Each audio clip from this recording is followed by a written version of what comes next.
ओम नमः शिवाय। नमस्कार दोस्तों, अविश्वसनीय एवं सटीक भविष्यवाणी की इस श्रृंखला में मैं पूनम पांडे आप सभी का स्वागत करती हूँ।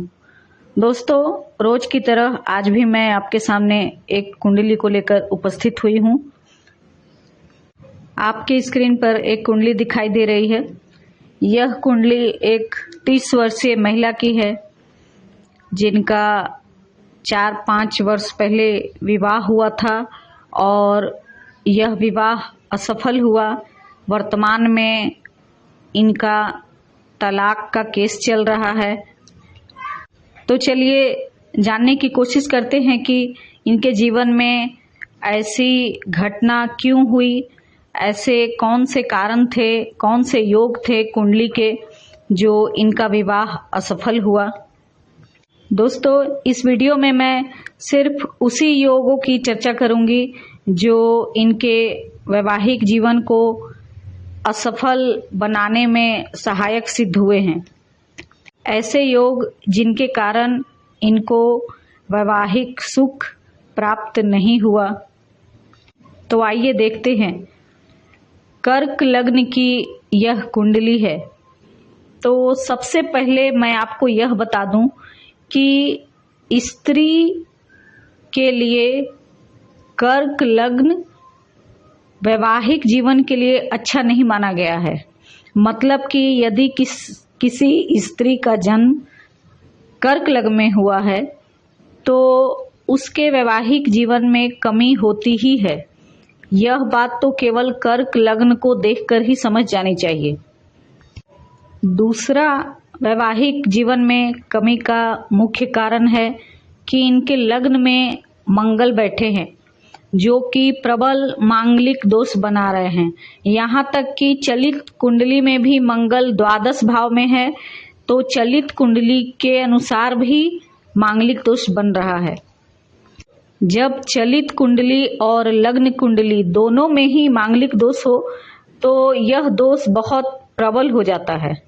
जब मैंने इनसे इस बारे में पूछा कि आप तो मांगलिक हैं, तो क्या आपके पति भी मांगलिक हैं, तब उन्होंने बताया कि नहीं, शादी के वक्त हमने लड़के वालों से यह बात छुपा ली थी कि लड़की मांगलिक है। मुझे यह बात सुनकर बहुत दुख हुआ कि किस तरह आजकल लोग शास्त्र सम्मत बातों को दरकिनार कर अपनी मर्जी से काम कर रहे हैं और दुख के दलदल में गिरते चले जा रहे हैं। उनको लगता है कि बस किसी तरह यह विवाह हो जाए, भले ही विवाह चले या न चले, इस बात पर कोई गौर ही नहीं करता है। विवाह होना बड़ी बात नहीं है, बल्कि वैवाहिक सुख होना और विवाहित जीवन का लंबे समय तक चलना, ये मुख्य बात है। लेकिन आजकल लोग इस बात को बिल्कुल नजरअंदाज कर देते हैं। विवाह के समय येन केन प्रकारेण किसी भी तरह झूठ मूठ का कुंडली मिलान कर लेते हैं और विवाह कर लेते हैं। उनको इस बात का एहसास ही नहीं होता कि इसका दुष्प्रभाव उन्हें ही भुगतना पड़ेगा। तो इस केस में भी वही बात है कि लड़की मांगलिक है, परंतु इनकी शादी गैर मांगलिक लड़के से हो गई, तो यह भी वैवाहिक जीवन को खत्म करने का एक बहुत बड़ा दुर्योग है। अब तीसरी और मुख्य बात इस कुंडली की यह है कि इनके सप्तम भाव में शनि बैठे हैं।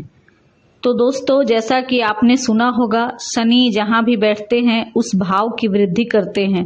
अर्थात यदि सप्तम भाव में शनि हो तो एक से अधिक विवाह के योग बनते हैं और यही योग इस कुंडली में भी है। तो इस कुंडली को देखकर निश्चित रूप से यह कहा जा सकता है कि इस लड़की का तलाक भी होगा और आगे चलकर दूसरा विवाह भी होगा।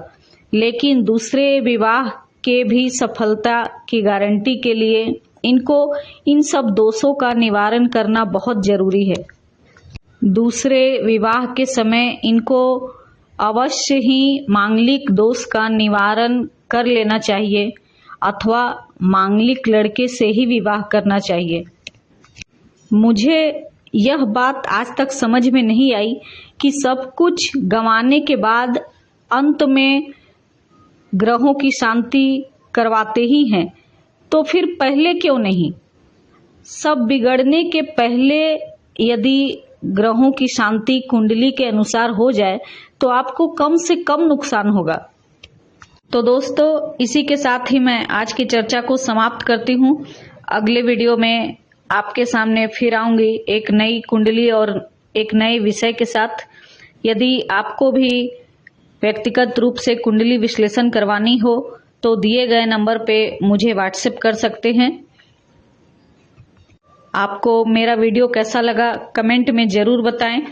मेरे वीडियो को लाइक शेयर करें और मेरे चैनल को सब्सक्राइब करें। अगले अंक में फिर आपसे मुलाकात होगी। तब तक के लिए नमस्कार। जय महाकाल।